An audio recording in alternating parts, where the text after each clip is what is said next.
আজকের বিনোদন জগতের খবরগুলো খুবই রোমাঞ্চকর, আজ যেন একটা ঝড়ো হাওয়া বইছে। প্রথমেই দেব হিন্দি সিনেমায় অভিনয় করবেন, এই খবর যেন বাজি মারল।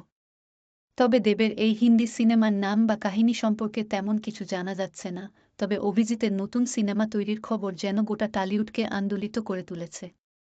আর হিনা খানের স্তন ক্যান্সারের ৩ স্টেজ, এই খবর তো সবাইকে হতবাক করে দিয়েছে। তবে হিনা খানের চিকিৎসা চলছে এবং তিনি সুস্থ হয়ে উঠবেন বলে আশা করা যাচ্ছে। চলচ্চিত্রের চিরসবুজ নায়ক আলমগীর একজনই নামক অনুষ্ঠানে তার জীবনের অজানা গল্প শোনাবেন। আলমগীরের ২ বছরের চলচ্চিত্র ক্যারিয়ার নিশ্চয় অনেক রোমাঞ্চকর গল্প নিয়ে ভরপুর। এই অনুষ্ঠান এই গল্পগুলো শুনতে আগ্রহী দর্শকদের জন্য একটা বিশেষ আনন্দ উপহার দেবে।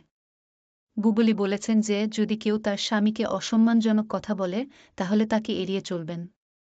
এই কথা শুনে অপু বিশ্বাস তার ফেসবুক পেজে হাহা রিয়্যাক্ট করেছেন। এই রিয়্যাক্ট নিয়ে সামাজিক মাধ্যমে জোর চর্চা চলছে। বলিউডের কল্কি ২৮৯৮ সিনেমা প্রথম দিনে রেকর্ড গড়ে থাকলেও দ্বিতীয় দিনে আয় অর্ধেক কমে গেছে। কিন্তু এটি একটি সায়েন্স ফিকশন চলচ্চিত্র এবং প্রায় ১০০ কোটির ব্যবসা করেছে, যা সত্যিই অভাবনীয়। আর শাকিব খান পুনঃ তুফান দেখেছেন।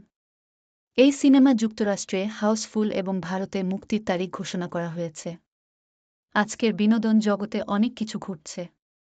খবরগুলো আপনার জন্য তুলে ধরার চেষ্টা করেছি।